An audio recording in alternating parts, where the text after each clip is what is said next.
सो दोस्तों, जैसा कि आप जानते हैं कि हर वीक करते हैं हम कमेंट सेशन और उसमें हम लेते हैं कुछ 5 कमेंट और उनके जवाब जानने की कोशिश करते हैं कि उन जो सवाल हैं उनसे दूसरे लोगों की भी हेल्प हो सके। सो आपने अभी तक हमारे चैनल को सब्सक्राइब नहीं किया तो सब्सक्राइब कर लें, क्योंकि आपको मालूम है हमारा मिशन है इंडिया को फाइनेंशियल अवेयर बनाना, तो आप हमारा उसमें साथ दे सकते हैं। सो आइए चलते हैं। नमस्कार दोस्तों, मैं हूं शैलेंद्र और स्वागत है आपका मार्केट मिस्ट्री चैनल में। जैसा कि आप जानते हैं हर वीक करते हैं हम कमेंट सेशन और उस कमेंट सेशन में हम लेते हैं कुछ 5 कमेंट। उन 5 कमेंट की मदद से कोशिश करते हैं कि लोगों की हेल्प हो सके और वो ऐसे कमेंट हों जिससे काफी लोगों को उससे रिलेटेड अगर सवाल हैं तो उनके पूरे हो सके।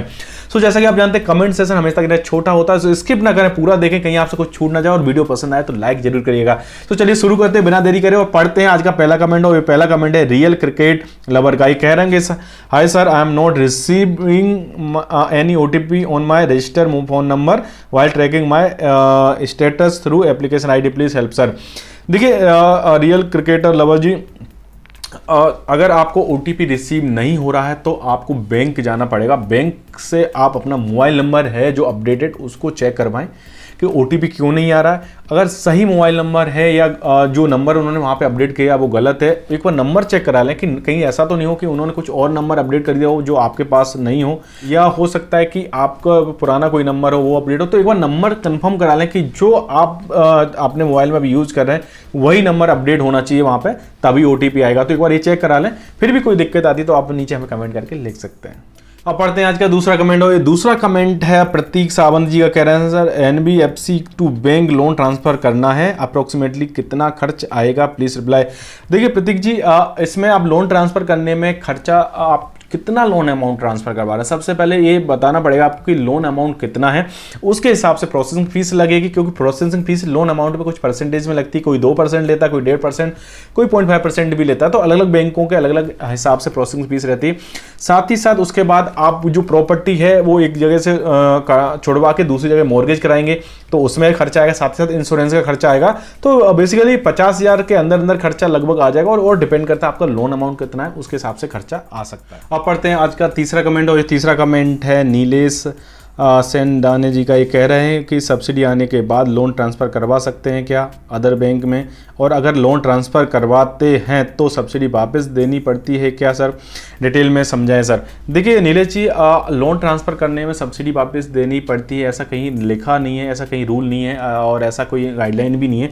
लेकिन अभी कुछ टाइम से मैं देख रहा हूँ बैंक जब हम सब्सिडी अपडेट करवाते हैं, ट्रांसफ़र करने की बात करते हैं, तो वो हमसे एक फॉर्म साइन करवाते हैं और उसमें लिखा रहता है कि भाई कि आपकी सब्सिडी अगर वापस चली जाएगी तो आप जवाबदार नहीं होंगे, इसलिए आप उन पर कंप्लेन नहीं कर पाएंगे।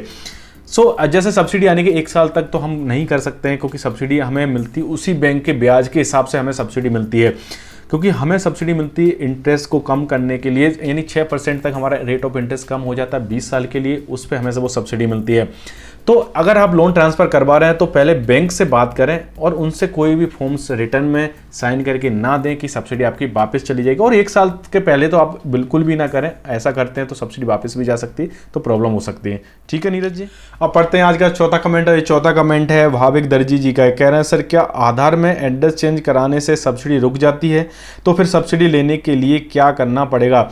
देखिए भाविक जी, आधार में कुछ भी अपडेट या चेंजेस कराने के से सब्सिडी रिजेक्ट हो जाती है, बात सही है। जैसा कि आप जानते हैं 3rd स्टेज पे बहुत सारे लोगों कमेंट आपने पढ़े होंगे, अगर इसी चैनल पे आप जुड़े हों तो मैंने कई बार इसमें बात करी कि रेड हो जाता है वो और उस वहाँ पे लिख के जाता है कि आपका नेम मिसमैच है और कुछ आधार कार्ड से कुछ भी ऐसा क्वेरी लिख के आता है जो सिस्टम जनरेटेड होती है। वो उसमें होती है कि आधार कार्ड, जैसे आपने जब लोन के टाइम पे आधार कार्ड जो दिया था बाद में आपने उसमें कुछ भी चेंज करा लिया तो वो आधार कार्ड मैच नहीं करता, इसके कारण वो सब्सिडी रिजेक्ट कर देते हैं।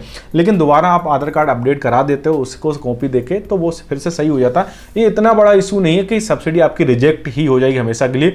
अगर आपने आधार कार्ड में कुछ भी चेंजेस कराए हैं तो उसको बैंक जाके अपडेट करा दें, जिससे आपकी सब्सिडी फिर से प्रोसेस हो जाएगी। अब पढ़ते हैं आज का 5वां कमेंट और आखिरी कमेंट। और आखिरी कमेंट है स्टडी एंड ट्रैवलिंग। ये कह रहे हैं मेरा होम लोन है 29 मार्च 2022 को डिस्पर्स हुआ था।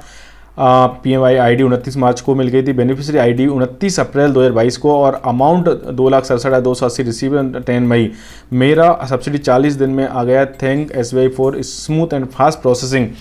देखिए इसे स्टडी एंड ट्रैवलिंग ये सर का कहना है कि भाई इनका जो लोन है इन्होंने 29 मार्च 2022 को इन्होंने अप्लाई किया था और उसी दिन इनकी एप्लीकेशन ID भी जनरेट हो गई थी। और बाद में इनको 29 अप्रैल को इनको बेनिफिशियरी आईडी आ गया था और 10 मई को इनको सब्सिडी भी मिल गया। तो इनका कहना है कि ऑलमोस्ट 40 दिन में इनको सब्सिडी मिल गई थी। तो जैसा कि मैं आपको बता रहा था कि जिन लोगों ने समय रहते अप्लाई कर दिया है सब्सिडी के लिए उन सभी को सब्सिडी मिलेगी। जैसा कि इन्होंने 29 मार्च 2022 को किया, यानी लास्ट डेट में अप्लाई किया, फिर भी इनको सब्सिडी मिल गई, इनका जैसा कहना है।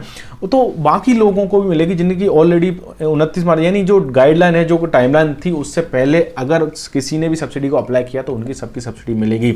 जिन लोगों की थर्ड स्टेज पे उनकी तो सबकी सब्सिडी आई जाएगी धीरे धीरे। जिनकी पहली और दूसरी स्टेज पे उन सबको बैंक से मिलना चाहिए और अपनी प्रोसेस के लिए उनसे बात करनी चाहिए कि कहीं उन्होंने कुछ पेंडेंसी अगर छोड़ रखी है तो उसको फास्ट करें और जो भी पेंडेंसी है उसको अपडेट करें जिससे वो आगे बढ़ सके।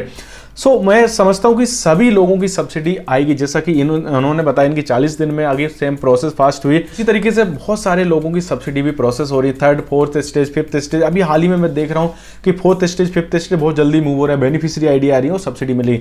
लेकिन फोर्थ स्टेज में आने के बाद रुक रही है कुछ लोगों की सब्सिडी, वो इस कारण रुक रही है क्योंकि आपकी जो बैंक है यानी प्राइमरी लैंडिंग PLI है उनके पास फंड नहीं आ रहा है CNA से, इसके कारण वो फंड रिलीज नहीं कर पा रहे हैं, तो इसके कारण होल्ड हो नहीं। तो लेकिन यहाँ पे टेंशन लेने की कोई बात नहीं है, आपके फोर्थ स्टेज होगी कंफर्म हो गई सब्सिडी, अब आना ही है आपको। तो थोड़ा सा और वेट करें, इतना वेट किया, थोड़ा सा और वेट करें, आपकी सबकी सब्सिडी आ जाएगी। ओवरऑल ये थे आज के 5 कमेंट जिसमें हमने जाना कि किस तरीके से लोगों की सब्सिडी अभी भी आ रही है और आने वाली है।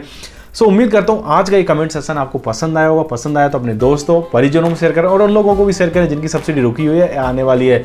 बैंकिंग और फाइनेंस की जानकारी के लिए हमारे चैनल को सब्सक्राइब करें। मिलते हैं नेक्स्ट वीडियो में, तब तक के लिए नमस्कार, जय हिंद।